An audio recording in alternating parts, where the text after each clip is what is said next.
je. Apa klaim diri dia kakak. Amboi. Alah beza bulan je kot. Okey. Okey. Kita lihat. Okey. Kita sambung dengan bab 3 iaitu latar belakang pemerintahan beraja dan juga demokrasi berparlimen. Cikgu percaya bahawa mungkin di sekolah kamu telah ataupun di PDPR telah sampai bab ini, tapi mungkin juga ramai yang belum sampai bab ini kot. Okey. Belum sampai bab ini dan sebelum itu okey. Sihat diri.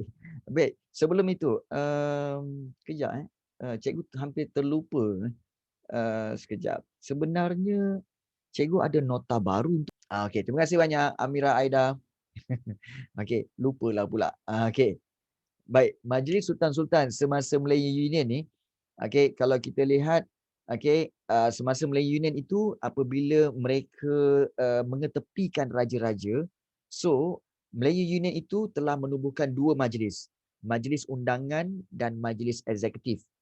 Undangan untuk buat perundangan, eksekutif untuk mentadbir negara-negara atau negeri dalam Melayu Union ni, tapi satu lagi ada, iaitu Majlis Raja-Raja ataupun Majlis Sultan. Sebab apa?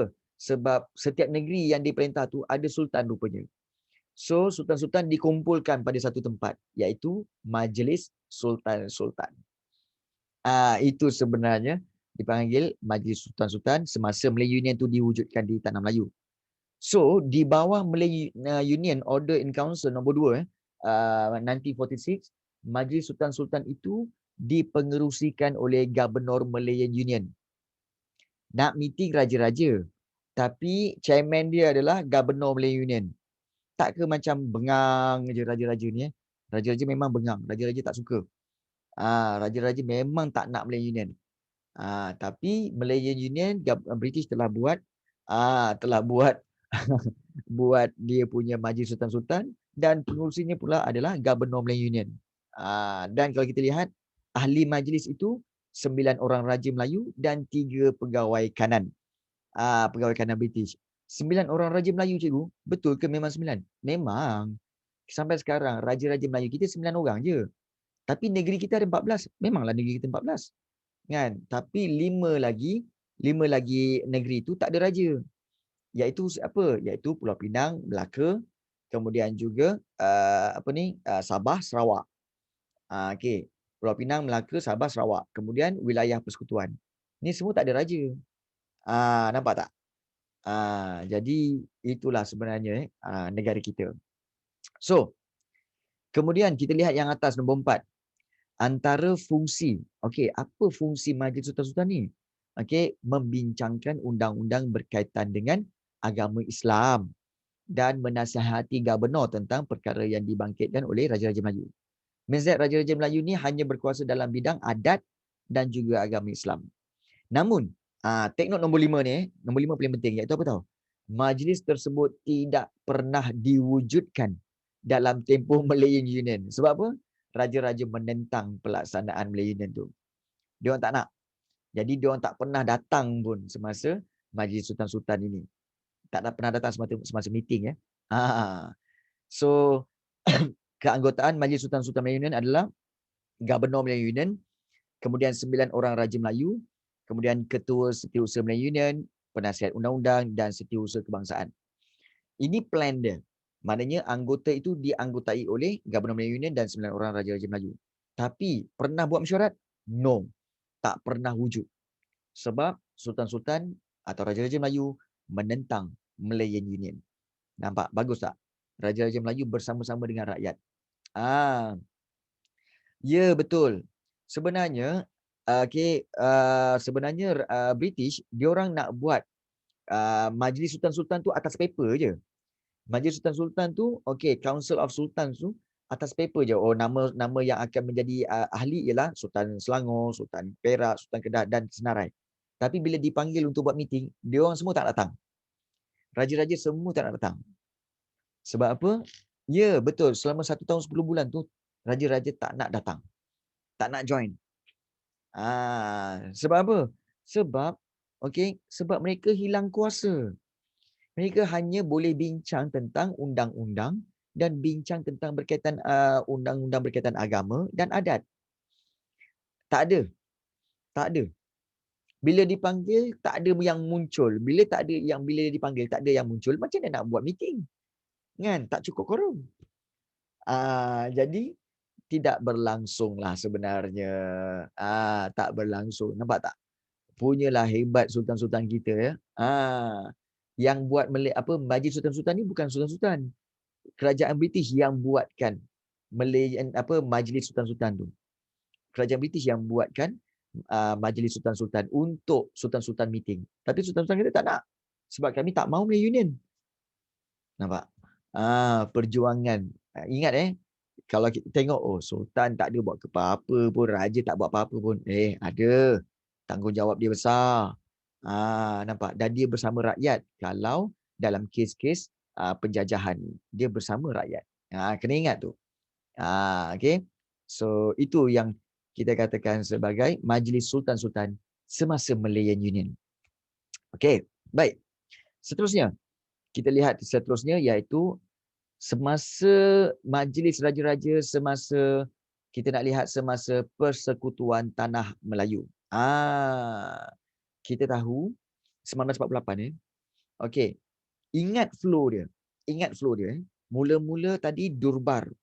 Meeting Raja-Raja Melayu ni mula-mula pada Durbar, Negeri Melayu Bersekutu. Kemudian Majlis Raja-Raja semasa Malayan Union 1946. Kita tahu raja-raja tak nak join menyebabkan British telah menamatkan Malayan Union selama 1 tahun 10 bulan aja.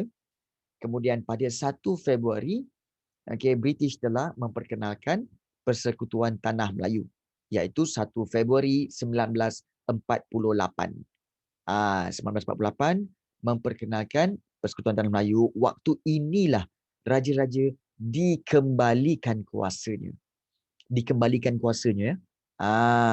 Jadi kita lihat nombor 1 kat bawah tu. So di sini bila tubuhnya Persekutuan Tanah Melayu, maka Majlis Raja-Raja ini pun ditubuhkan secara rasmi. Pada 1948 apabila Persekutuan Tanah Melayu dibentuk menggantikan Melayu Union tadi. Dan berdasarkan perjanjian Persekutuan Tanah Melayu 1948 di antara Raja-Raja Melayu dengan Kerajaan British, Majlis Raja-Raja ini ditubuhkan dan akan menjadi institusi yang dilengkapi dengan kuasa. Maknanya ada kuasa dan ada sekretariat sesuai dengan kedudukan dan peranannya. Maknanya ada jabatan-jabatan yang dipegang dan juga ada peranan-peranan mereka. Itu dah nampak dah. Jawatan ataupun kuasa tu diberikan semula pada raja-raja. Yes. Hasil perjuangan tu. Orang Melayu dan raja-raja Melayu. Perjuangan menentang Melayu Union. Jadi, kita tengok yang ketiga. Majlis Raja-Raja diurus sepenuhnya oleh Raja-Raja Melayu. Tak ada lagi British. Pengerusi mesyuarat pun ditentukan oleh Raja-Raja Melayu. Dalam kalangan 9 orang Raja Melayu ni. Salah seorang mesti akan menjadi chairman. Bukan pakai gubernur lagi. Kan? Apa barang Majlis Raja-Raja tapi ketua chairman je gubernur. Apa dah kan. Jadi itu yang telah diubah. Kemudian yang keempat, atas meja tu apa? Yang mana? Makanan ke? Oh boy, kau ni betul-betul zoom kau ya. Kan? Baik. Kalau kamu tengok yang atas meja tu, itulah dia gambaran meeting tu. Dan kalau kita lihat, ada cawan, ada minuman apa semua kan. Of course lah, meeting dia orang lama. Dah tu nak kena minum. Kan? Kita pun kalau mesyuarat dekat sekolah pun, tengok cikgu-cikgu tu kan. Mesyuarat kat sekolah, at least mesti ada kari pap, mesti ada bihun, kan? Ngopi-ngopi sikit, kan? Ini kan pula sultan-sultan. Bila dia orang meeting, confirm mesti ada dia punya makanan dan minuman. So kalau kita nampak tu kat situ. Okay. Baik, sekretariat tu apa? Okay. Sekretariat tu sebenarnya adalah kita kata sebagai urus setia. Ataupun kalau dalam bentuk yang besar dipanggil jabatan-jabatan. So maknanya Raja-Raja, Majlis Raja-Raja Melayu ni sudah menjadi satu institusi yang ada kuasa dan juga ada jabatan-jabatan yang diorang pegang. Itu dikatakan sekretariat. Bukan kat sekolah ada ke sekretariat, kemudian ada juga urus setia. Kat sekolah ada kan? Jadi itulah dikatakan sebagai sekretariat. Yes. Macam tu juga raja-raja ada kuasa dan juga ada sekretariat. Ya. Okey. So, Majlis Raja-Raja semasa Persekutuan Tanah Melayu ni, kita lihat nombor 4, persidangan Majlis Raja-Raja perlu disertai oleh penyimpan mohor besar raja-raja untuk memeterai keputusan persidangan. Baik. Kita lihat um, kalau kita lihat ramai malam tadi ramai pelajar-pelajar yang Form 5 Pro Maths tiba-tiba tanya, cikgu, apa maksud perkataan memeterai? Okey. Baik, memeterai ni maknanya kalau kita boleh katakan sebagai untuk mengesahkan. Okey, mengesahkan keputusan mesyuarat itu dengan cara dia ada chop dia. Okey, dia ada chop mohor tu, dan chop mohor itu damn. Okey, chop mohor itu dipegang oleh siapa? Oleh penyimpan mohor besar raja-raja. Sebab tu dia simpan. Okey, ada seorang yang tugas dia simpan chop tu yang dipanggil simpan mohor besar raja-raja. Simpan tu. So kalau raja-raja meeting, dia kena datang. Dia kena dengar. Kemudian bila raja-raja dapat buat keputusan, kemudian tugas dia simpan dan tugas dia akan chop. Tugas dia akan chop dokumen tu. Menandakan ianya sah datang daripada raja-raja Melayu. Itu dia panggil penyimpan mohor. Orang yang pegang benda tu dipanggil penyimpan mohor besar raja-raja. Ya, betul. Ya, betul. Tu je kerja dia. Ya, betul. Nampak tak? Cap mohor tu besar ke? Mana besar? Lebih kurang besar macam ni je. Lepas tu ada chop, ada dia punya getah dia kat depan ni kan. Dia chop.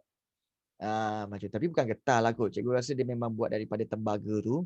Dia buat daripada tembaga. Kemudian kebiasaannya mereka akan letakkan satu getah warna merah di atas dokumen itu dan dia akan letakkan, sealkan benda tu sebagai satu pengesahan terhadap dokumen tu. Jadi itulah dikatakan penyimpan mohor besar raja-raja. Dan penyimpan mohor besar raja-raja kebiasaannya adalah selalunya yang kita dengar penyimpan mohor besar raja-raja ni, selalunya dia orang nak buat pengumuman time hari raya, time puasa. Betul tak? Time raya, time puasa. Bila kita tengok saya kan kat TV dia nak umumkan time puasa kan. Saya mewakili penyimpan mohor besar raja-raja.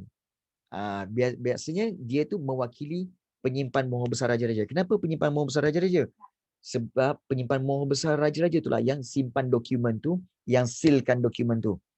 Means that raja-raja semua telah setuju. Dah buat meeting, dah setuju bahawa tarikh puasa adalah sekian-sekian dalam surat tu. Jadi diorang pun buka dan baca, raja-raja Melayu setuju. Tarikh puasa adalah pada 1 Ramadan. Okey. 1 Ramadan. Confirm lah 1 Ramadan kan? Contoh, kalau dia dah tak ada nanti, siapa yang boleh ganti dia? Okey, lantikan kepada penyimpan mohor besar raja-raja ni ditentukan oleh raja-raja itu sendiri. Raja, diorang meeting, diorang akan memilih orang yang akan menggantikan dia. Yes, dalam mesyuarat juga. Tak, tidak. Mostly orang-orang yang tu kebiasaannya adalah orang lelaki lah. Okay. Oops. Okay. Baik, Umairah, are you confirm ke dengan tarikh tu? Iaitu 13 April puasa tahun ni? Tak. Bukan 13 April. Bukan. Sebenarnya tengok IG. Tak. Sebenarnya kalau betul-betul puasa bukan 24, bukan. Yang confirm puasa bukan. Yang confirm puasa ialah pada 1 Ramadan. Apalah korang ni? 1 Ramadan confirm puasa. Apalah korang ni? Baik. Seterusnya. Okey. Betul lah kan? Kau kisahkanlah 13 April ke 14 April ke, bijaknya kita semua. Dan tarikh confirm raya? Tarikh confirm raya confirm lah bila? Tarikh confirm raya. Confirm raya time tu. 1 Syawal. 1 Syawal lah. Kau nak sibuk-sibuk pergi 15 April lah, 15 Mei lah. Tak payah. Confirm 1 Syawal. Okey. Baik. Harap boleh tak ada masalah. Tak ada masalah. InsyaAllah time raya tahun ini kita akan beraya rumah Yasmin Ali.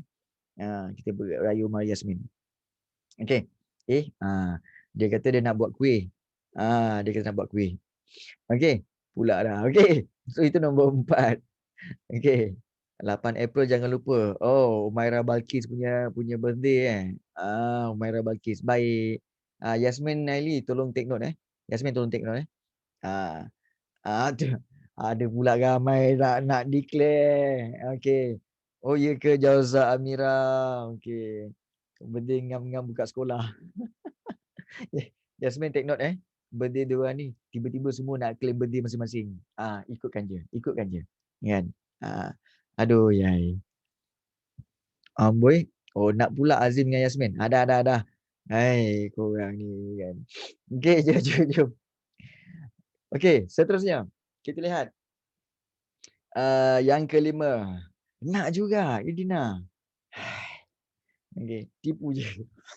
Raja-raja Melayu. Okey, nombor 5.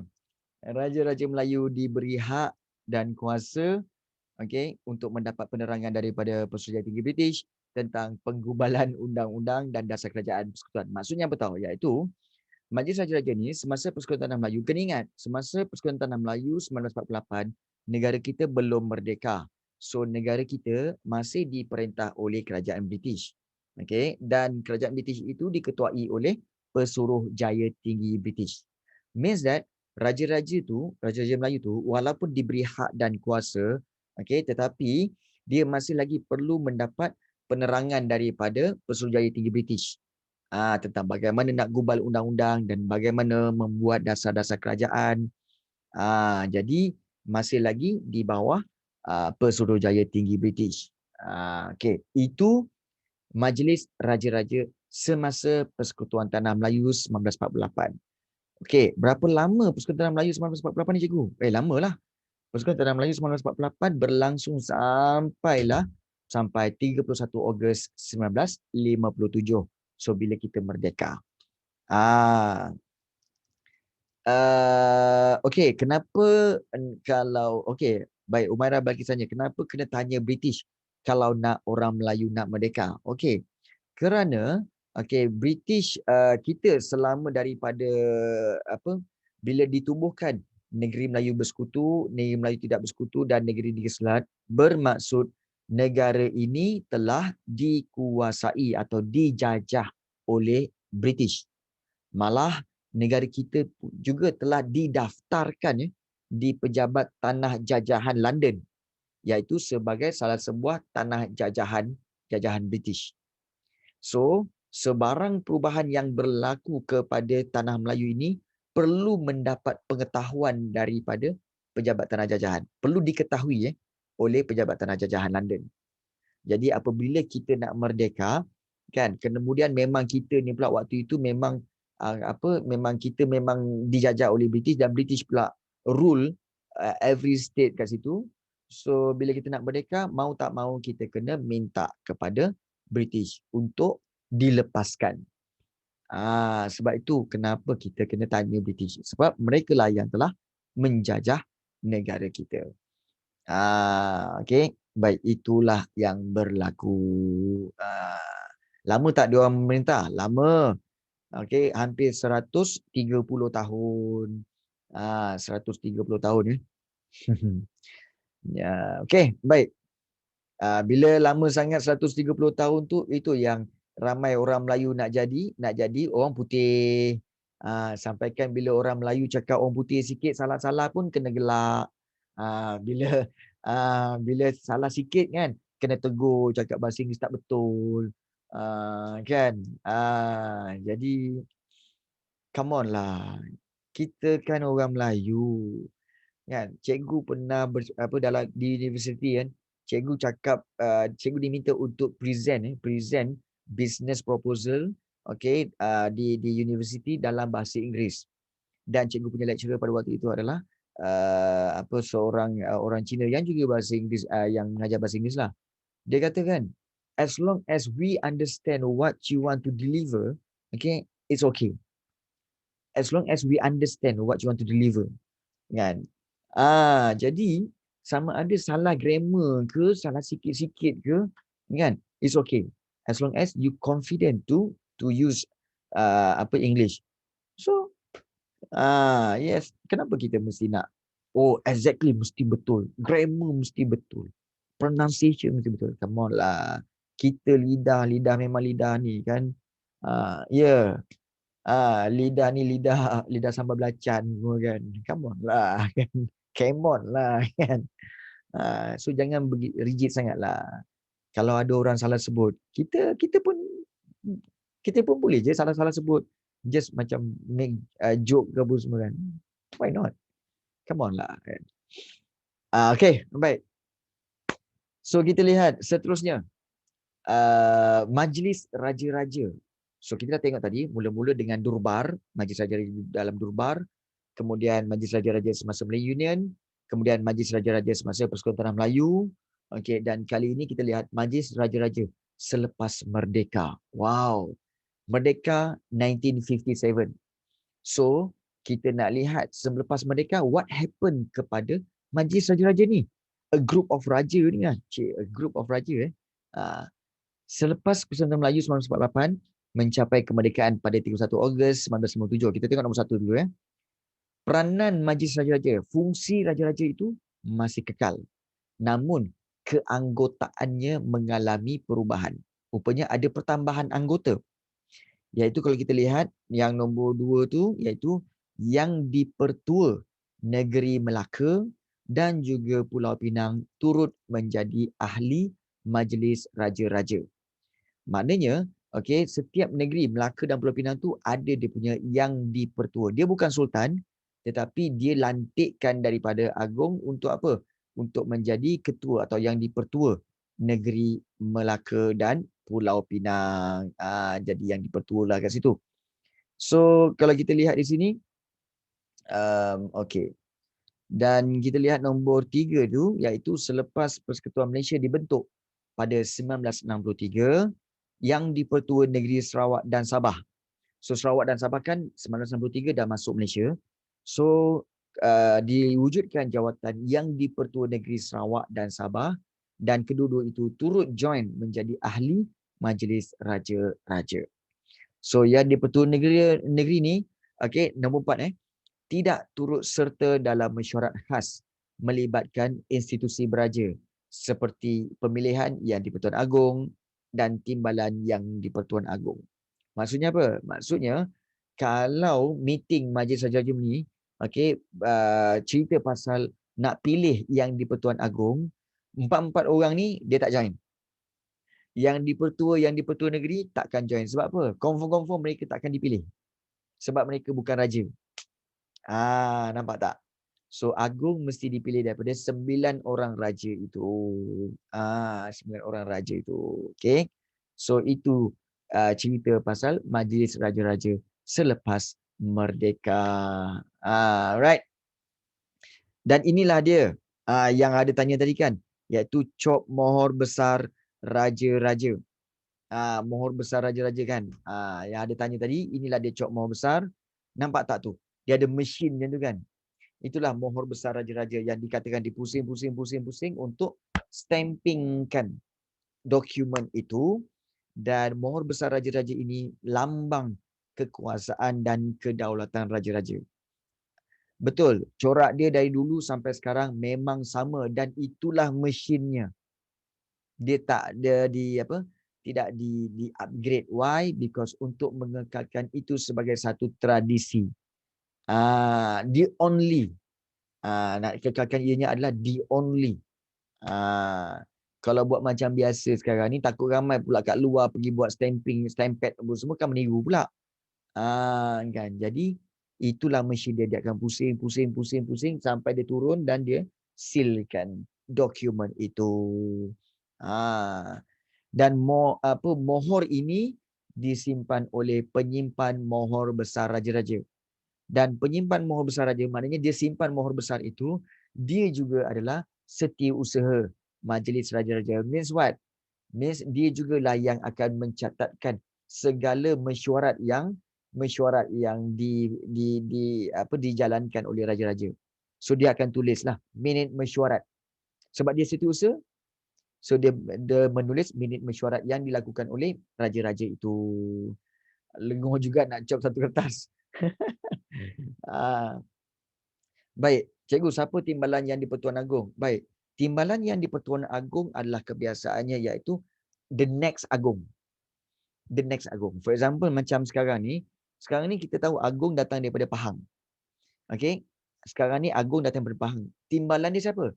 Timbalan dia Agong Johor. Sultan Johor. So apabila cukup time 5 tahun, okey, Agong Pahang, Sultan Pahang ini akan turun menjadi sultan balik. So yang timbalan yang Pertuan Agong ni daripada Sultan Johor akan naik menjadi Agong. Dia macam tu. Okey, so dia ikut turutan dia lah macam tu. Okay. Yes. The next macam tu. Okay. Jadi, kemudian yang ketiga kita lihat dokumen rasmi yang dikeluarkan oleh Majlis Raja-Raja ini diturunkan dengan cap mohor besar diikuti dengan tanda tangan penyimpan mohor besar raja-raja itu dokumen rasmi ya. Dan yang keempat, permukaan mohor besar raja-raja ini mengandungi jata kerajaan 9 negeri Melayu serta tertulis perkataan mohor besar raja-raja negeri Melayu dalam tulisan Jawi. Kalau kamu lihat inilah dia. Nampak tak? Jata negeri bagi setiap negeri-negeri yang ada 9 tu, ada Selangor, ada mana ni? Pahang, Kedah, Perak, semua ada. Jadi inilah kepentingan dia. Selangor best lah. Kenapa? Selangor simple lah. Nampak yang ke bawah tu Selangor. Simple je. Baik. So, tahukah anda Majlis Raja-Raja Melayu pada 31 Ogos 1948 setuju menerima corak pada mohor besar raja-raja yang digunakan sehingga hari ini. So, itulah mohor besar raja-raja. Nampak tak? Okey, bahawa betapa kita katakan, cikgu, kenapa begitu detail sekali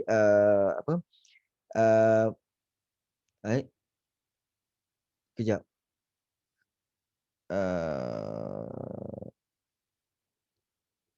Okey, berperasan cikgu terima satu mesej daripada Ashraf.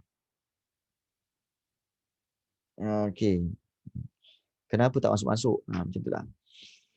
Okey, kita lihat berkaitan mohor besar raja-raja. Kalau ada yang tanya, cikgu, kenapa mohor besar raja-raja ni begitu detail sekali? Kena ada cop, kena ada tulisan, kena ada jatan, kena ada apa semua kan? Ini menunjukkan apa tahu? Menunjukkan adat, keistimewaan adat. Lagi detail sesuatu perkara itu, lebih eksklusif, lebih unik. For example, macam kamu. Siapa sini yang suka melukis? Cikgu tahu ramai yang suka melukis. Seperti Nash, seperti Tengku Amir semua kan.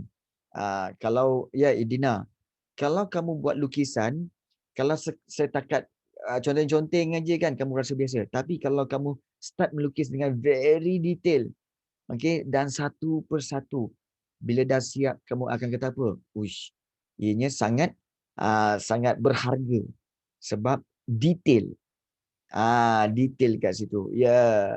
Begitu juga raja-raja. Adat raja-raja Melayu ni kenapa detail? Sebab dia nak menimbulkan keunikan. Ya, betul. Terima kasih. Ya, Jauza Amirah. Terima kasih banyak Jauza Amirah. Mungkin ada bantuan yang diperlukan. Timbalan yang di Pertua Agong bukan dari negeri Perak ke? Nanti cikgu semak balik sebab cikgu agak confused sikit tentang susunan raja ni. Nanti cikgu akan semak balik. Terima kasih Jauza Amira untuk menegur. Okey, kalau difikirkan sebenarnya mungkin di sini cikgu mengalu-alukan sebarang dua hala punya maklumat.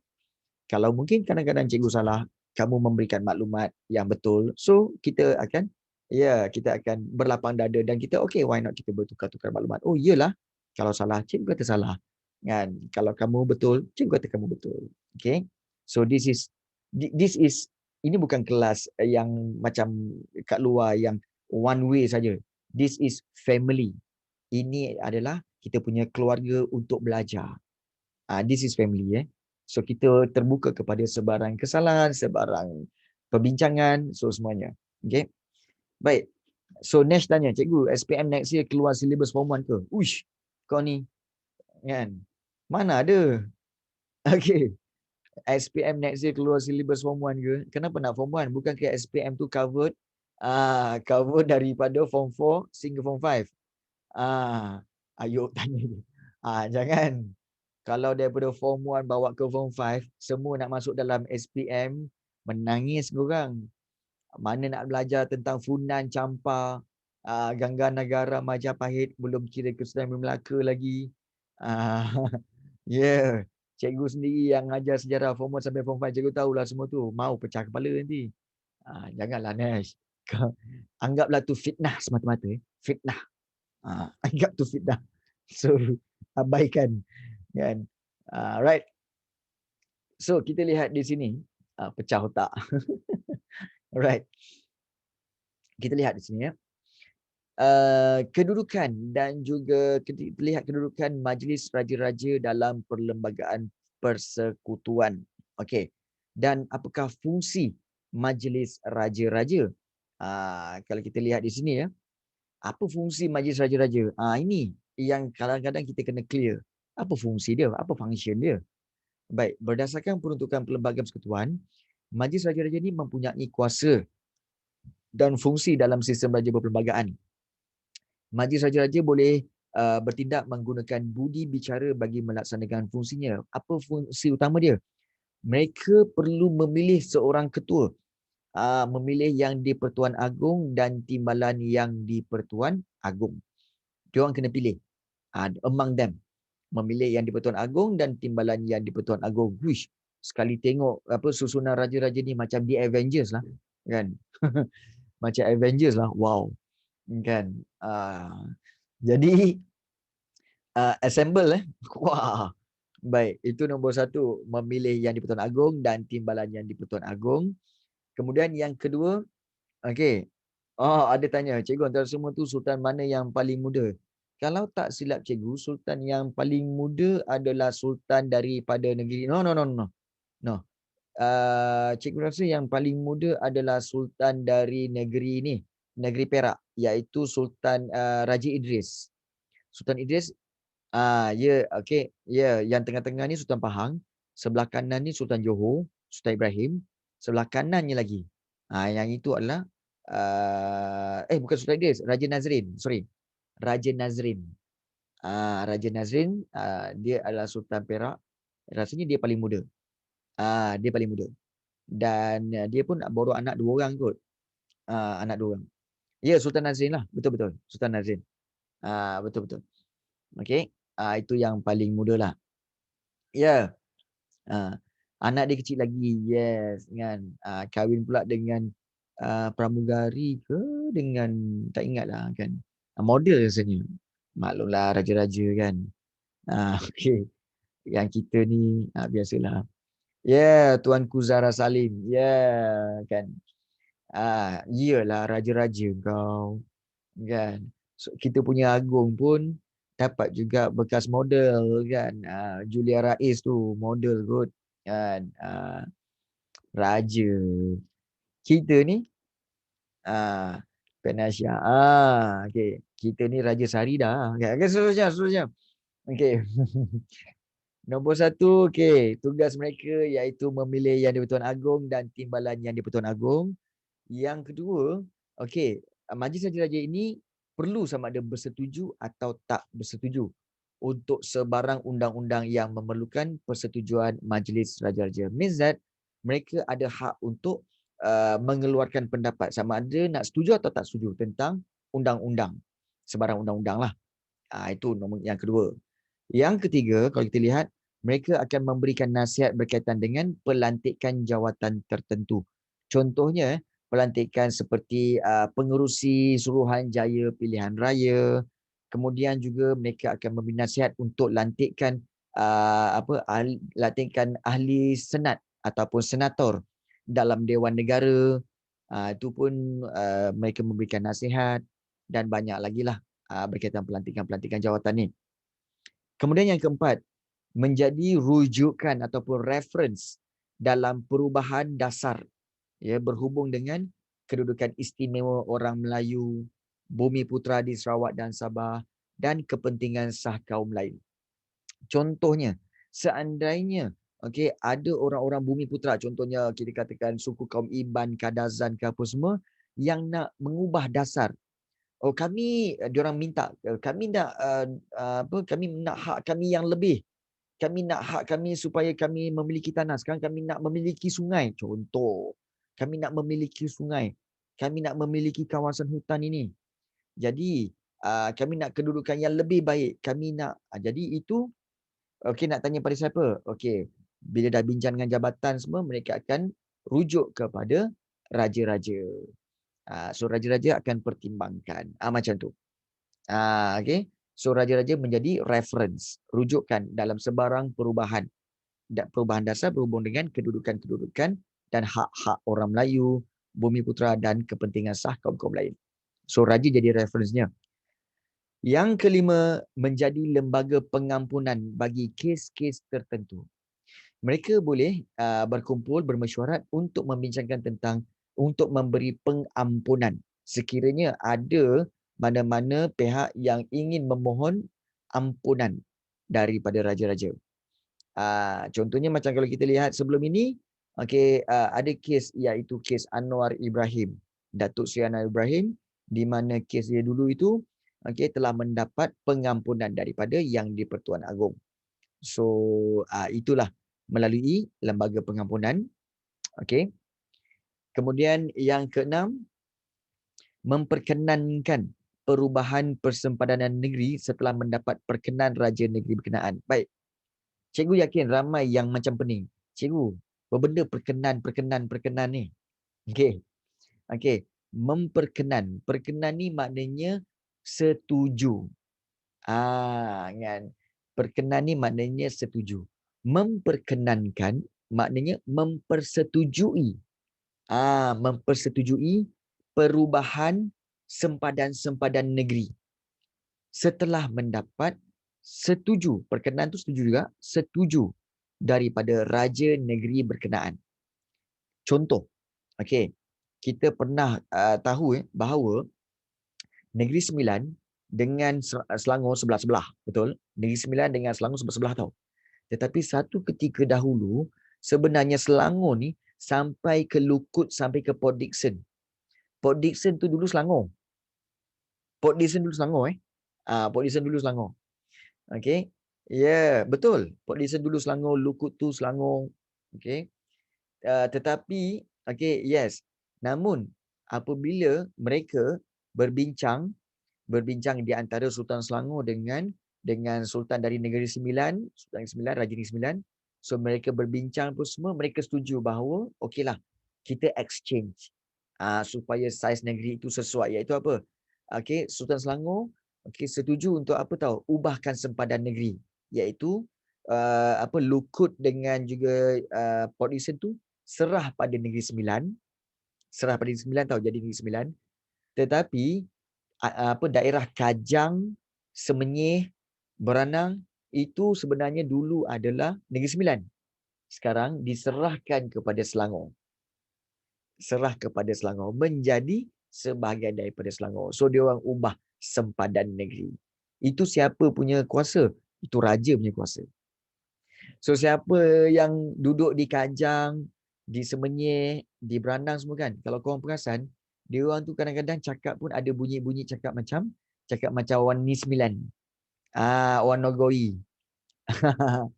Sebab dulu, dulu lah dia orang memang pernah duduk di bawah Negeri Sembilan. Tapi sekarang dah jadi dimasukkan di bawah Selangor dan PD dimasukkan ke dalam Negeri Sembilan. Yes. Nampak tak? So Kajang semua kan. Kajang dulu sebenarnya Negeri Sembilan dibawa masuk pergi ke Selangor. Alright. So besar kan negeri kita ni. Besar Selangor ni. Alright. Baik, bagus, clear tentang ini. Clear tentang ini ya. Dan alright. So itu tentang fungsi Majlis Raja-Raja Melayu dan kesimpulannya. Majlis Raja-Raja merupakan institusi beraja di Malaysia. So berdasarkan peruntukan Perlembagaan Persekutuan, Majlis Raja-Raja melaksanakan peranan. Peranan ni apa? Sebagai pengimbang dalam sistem demokrasi melalui dua cara. Okey. Kamu kena ingat raja-raja ni dia sebenarnya pengimbang, to balance dalam sistem demokrasi melalui dua cara, iaitu hak untuk dirundingi, maknanya hak untuk dipelawa berunding. Cikgu Selangor lah, cikgu kan dekat Kelang ni. Okey, cikgu kat Kelang. Hak untuk dirundingi, hak untuk dipanggil untuk mesyuarat dalam lantikan-lantikan penting, dan juga Raja-Raja Melayu ni hak untuk membincangkan hal berhubung dengan dasar negara. So kita sewajarnya menghargai peranan Majlis Raja-Raja dalam memakmurkan negara. Sebagai rakyat Malaysia, kita perlu berbangga dengan institusi ini kerana tidak wujud institusi sepertinya pada hari ini di negara-negara lain. Tak wujud. Kalau katakan, dekat British tu ada. Memang kat British tu ada. Tapi kuasa Queen Elizabeth tu terhad. Terhad. Kenapa terhad? Dia tak macam raja-raja sini. Kat sana Queen Elizabeth, dia punya kuasa terhad. Sebab apa? Sebab korang ingat tak tentang revolusi keagungan? Kalau orang belajar masa tingkatan 4 bab 2 dulu. Ingat tak? Okey. Kan? Ingat tak semasa kamu belajar bab 2 ada revolusi keagungan di mana diorang telah mendaulatkan parlimen. Means that diorang nak apa tahu? Parlimen lebih berkuasa daripada Queen. Sebab itu, parlimen mereka lebih kita kata mendapat kuasa yang lebih banyak daripada Queen. Macam kita, kuasa parlimen kita ada, kuat. Tetapi perlu melalui raja sebab raja lebih kuat daripada parlimen kita. Nampak tak? So kita ni bermakna lebih baik, dan ramai yang akan kata, cikgu, mana satu lebih baik? Dia macam ni. Kamu rasa okey, ini kita bincang secara